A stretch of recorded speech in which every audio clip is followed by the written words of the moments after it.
Hey everybody, happy Friday. For today's video, I'm going to be sharing 10 things you may or may not know about me.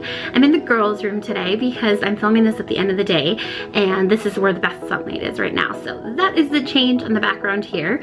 But I hope you guys are having a good day. If you are new to our channel, hi, my name is Kimmy, and we upload new videos every Monday and Friday about motherhood, working life as a mom, and just whatever I feel like sharing. So if you're new to our channel, we'd love to have you along. Go ahead and click that subscribe button, and while you're down there, give us a thumbs up. So I had posted a Twitter poll asking you guys what you want to see for our Friday video, and I had a tie on day in the life or 10 things you don't know about me.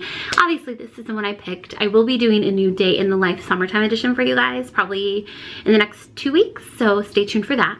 But today I wanted to share 10 different facts about me.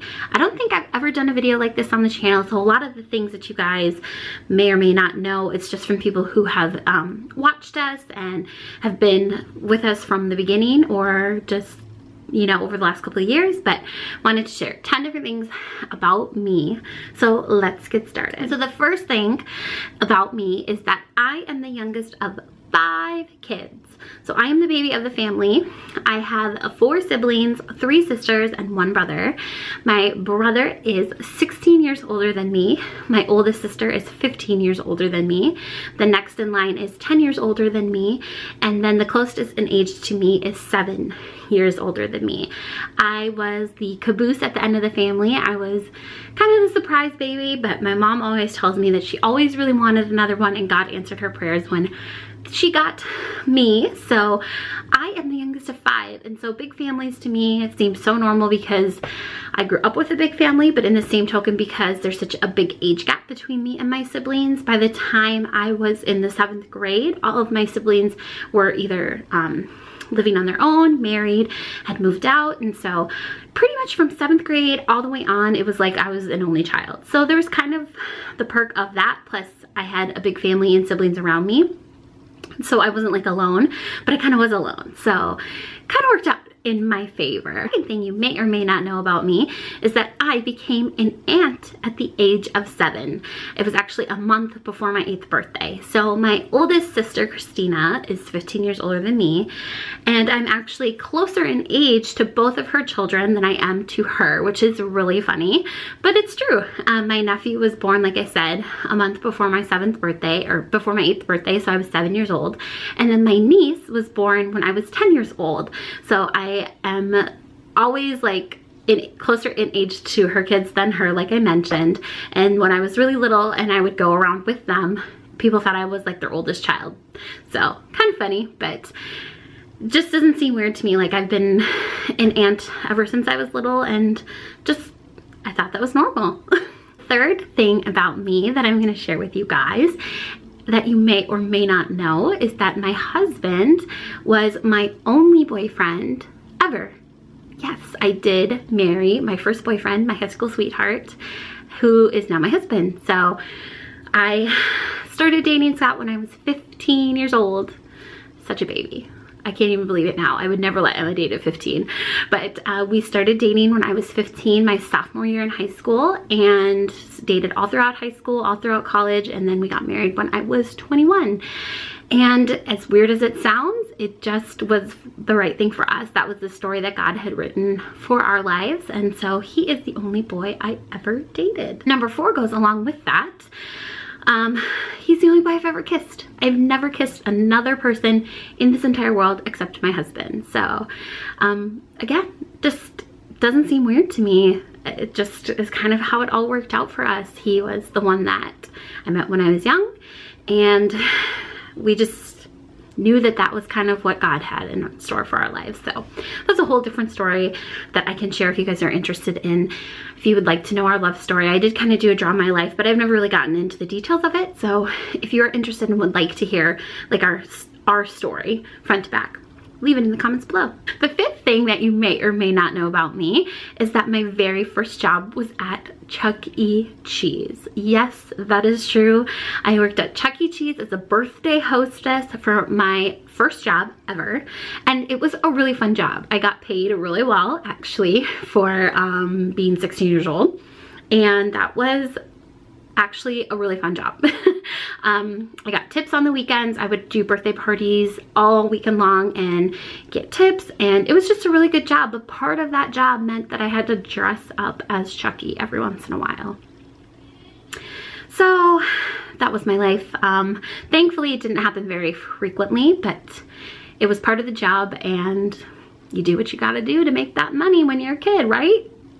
The sixth thing that you might not know about me, or you might know, is that I was a cheerleader in high school. I don't think anybody would be surprised by that, given my personality type and my outgoingness, but I was a cheerleader in high school, and I loved it. It was a lot of fun. I cheered for 2 years in high school. I didn't cheer all 4 years. I cheered my freshman and my sophomore year, but I loved it, and it was so much fun, and I really want my girls to do cheer because I loved it. It's so cute, and I've already started looking at Emma doing cheers. The seventh thing about me that you may or may not know is that I actually was supposed to be a boy. My parents thought I was a boy when my mom was pregnant with me. They had done ultrasounds, which granted in the 1980s were not the best quality, but they thought I was a boy, and my parents were so excited. They had a boy nursery, they had boy clothes, all the way up until I was born. They thought I was a boy. And then I came out and I was a girl, clearly. My name was supposed to be Kevin Matthew, which my siblings tease me about still to this day sometimes. They'll just call me Kevin, which, you know, they're such goofballs, but that is crazy to think at the time and day. Like, I think if that happened to me now, I would be so mad. But granted, that was kind of the technology you had back in the day. So I was the fourth girl, and, you know, I don't think my parents would trade it now. The eighth thing that you may or may not know about me, I don't think many people know this unless you're close to me in my real life. In college, my freshman year of college, my roommate got hit by a car.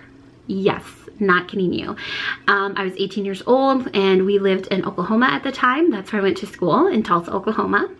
And little old me, 18-year-old, first time getting my feet wet in the world, my roommate ended up getting hit by a car, and that's a whole nother story in and of itself. But it was pretty scary when I was 18 years old and trying to deal with it. I'll never forget going to the hospital while she was having emergency surgery, and obviously I was considered next of kin because our families didn't live in state, and I had to speak to the police officers and identify her belongings. And it was terrifying, y'all. Like, straight up terrifying for an 18-year-old girl. Yeah, that's a whole nother story. If you ever want to hear that, let me know in the comment section below. I feel like that could be a story time. Not many interesting things in my life have ever happened to me, but that's one of them. So, number 9, that's kind of a funny thing about me, is I hate seafood, but I love sushi. I don't know how this works. And I'll like put a little asterisk under there that I don't eat all kinds of sushi, but I hate fish. I hate any kind of fish. I don't like tuna, like even like tuna salad, tuna sandwiches, anything like that. Don't like it. Don't want it. I don't like any kind of cooked fish, salmon, or anything like that. Not at all. Fish sticks, ugh, gross. But I love sushi. I don't know how this works. I love salmon roll, not salmon rolls, well, I do like salmon. I like a Philly roll, which has salmon. I love spicy tuna. I could eat sushi all day long, but if you put a thing of seafood in front of me, any kind of seafood, I'm not interested. Not at all. No, thank you. And for number 10, the last funny thing or interesting thing about me is that from kindergarten to 2nd grade, I actually went to a Spanish immersion school, and I was able to speak pretty fluently Spanish. We ended up moving from Minnesota to California when I was in 3rd grade because of my dad's job. And so I ended up changing schools, but I was completely fluent in Spanish by 2nd grade because I went to a Spanish immersion school where you only spoke Spanish all day long. And it's crazy because I watch videos, or I have watched videos of my childhood. I obviously can't anymore because they're all VHS. We need to get them converted to DVD. That's, you know, on my million things of to-do list at some point in time. But it's crazy to go back and like watch those videos of me where I was completely fluent in Spanish, and now I can like barely speak it brokenly. I understand more that I can speak, but I do not speak it fluently anymore, and I'm seriously like bummed out about that, because at life now, like when you're an adult, you're like, that would be like a really handy skill to have, but alas, it didn't work out for me. But it is kind of funny that that was part of my childhood. I started in kindergarten and we spoke Spanish all day long at school, and it wasn't weird to me, and kind of makes me want to teach my girls a second language, or have them have a skill for a second language, because my mom was bilingual. She could speak Spanish and English because of my grandmother. My maternal grandmother only spoke Spanish, but unfortunately I don't have that gift. Like I said, I can understand more than I can speak, but I am by no means bilingual. So that is it for this video. Those are 10 things that you may or may not know about me. I hope that through this video you've gotten to know me a little bit better and understand more about my personality and my backstory in life. If there's anything else that you guys are curious about, or you'd like to hear me do like a story time or talk more about, leave that in the comment section below. And if you're new to our channel, again, we'd love to have you follow along with us. Go ahead and click that subscribe button, and we love you guys. Thanks for watching, and we will see you on Monday. Bye.